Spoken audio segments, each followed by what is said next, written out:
छत्रपती शिवाजी महाराजांची कीर्ती संपूर्ण जगाला ज्ञात आहे। आपल्या राज्यासाठीच नव्हे तर संपूर्ण देशासाठी महाराजांचं योगदान वेगळं सांगायची गरज नाही। पण तरीही उत्तर प्रदेशातल्या लखनौमध्ये शिवाजी महाराजांच्या पुतळ्याच्या स्थापनेला अटकाव केला जातो। त्यामुळे तिथे राहणारे मराठी भाषिक नागरिक प्रचंड संतापलेत। बघूया लखनौमध्ये नेमकं काय झालंय।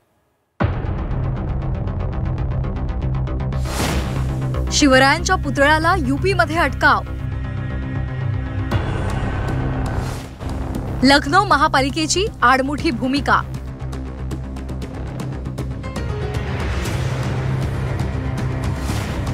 यूपीतला मराठी समाज आक्रमक।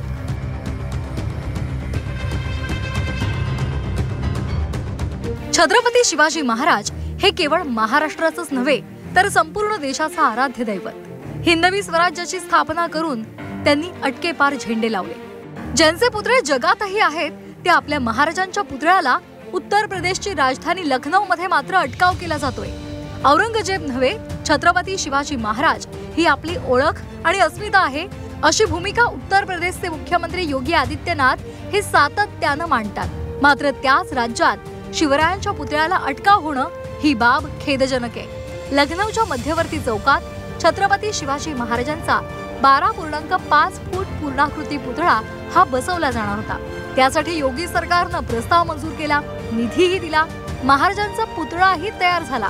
लवकरच तो बसवला जाणार होता, पण लखनौ महापालिकेनं आडमुठी आणि अडेलतट्टू भूमिका घेतली आहे। आता तिथे शिवाजी महाराजांच्या पुतळ्याऐवजी पंडित अमृतलाल नागर यांची मूर्ती बसवली जाणार आहे। यामुळे तिथला मराठी समाज आक्रमक झालाय।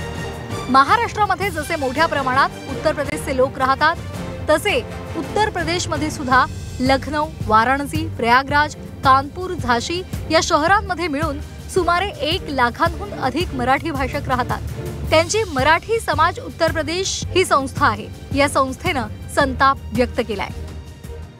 ही मूर्ती तयार झाली आणि अशी तयारी पूर्ण झाल्यानंतर मग गणेशोत्सवाच्या निमित्त 1 सप्टेंबर 2025 ला कॅबिनेट मिनिस्टर जयवीर सिंग स्वतः गणेशोत्सवमध्ये आले आणि त्यांनी पब्लिकली ही घोषणा केली की तुमची मूर्ती 12.5 फुटाची 27,05,000 लागतची तयार झालेली आहे आणि जल्द ही मूर्ती लागणार आहे। आणि पेपर सुद्धा बातमी तिने प्रेस नोट सरकारतर्फे दिलेला। ही माहीत झाल्यानंतर जी लोकांनी शिवाजी महाराजांचा दिवस आहे त्या माणसांनी पंडित अमृतलाल नागरची मूर्ती लावायचं म्हणून नगर निगम मध्ये कारखान्यात पास करायचा असा ठराव बनवलाय। पुतळा बसवताना जागा, पुतळ्याच्या सुरक्षेचा मुद्दा हा महत्त्वाचा असतो। त्यामुळे तिथली अडचण नेमकी काय ते पाहावं लागेल, अशी प्रतिक्रिया मंत्री चंद्रशेखर बावनकुळे यांनी दिली आहे। सरकारमध्ये काय निर्णय झाला हे मग बघावं लागेल आणि बोलावं लागेल। काही टेक्निकल अडचण आहे का, जागेची अडचण आहे का, जागेची मंजुरी मिळाली आहे का नाही।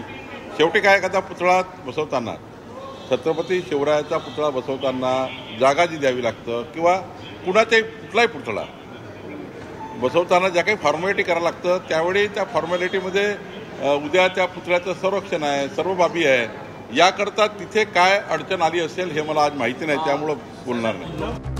दरम्यान यावरून काँग्रेसचे मुख्य प्रवक्ते सचिन सावंत यांनी भाजपवर जोरदार टीका केली आहे। भारतीय जनता पक्षाची छत्रपती शिवाजी महाराजांच्या बद्दलची जी दुटप्पी भूमिका आहे, केवळ त्यांच्या नावाचा सत्तेसाठी उपयोग करायचा आणि त्यांच्या विचारांना आणि त्यांच्या व्यक्तिमत्वाला मारक अशा गोष्टी करायच्या।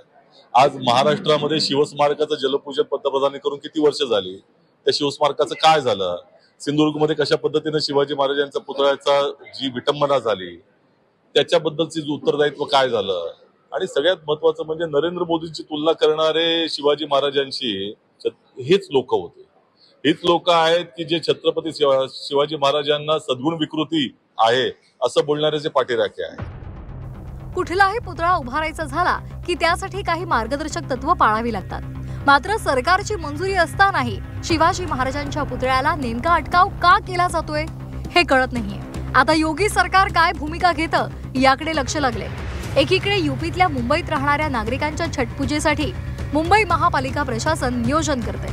वर्षानुवर्ष अनेक यूपी बिहारचे नागरिक मुंबईमध्ये आले, मुंबईकर झाले। मराठी माणसानं आपल्या मनाचा मोठेपणा दाखवला, तसा मोठेपणा लखनौमध्ये दाखवला जातो का हेच आता पाहायचंय। ब्युरो रिपोर्ट, झी 24 तास।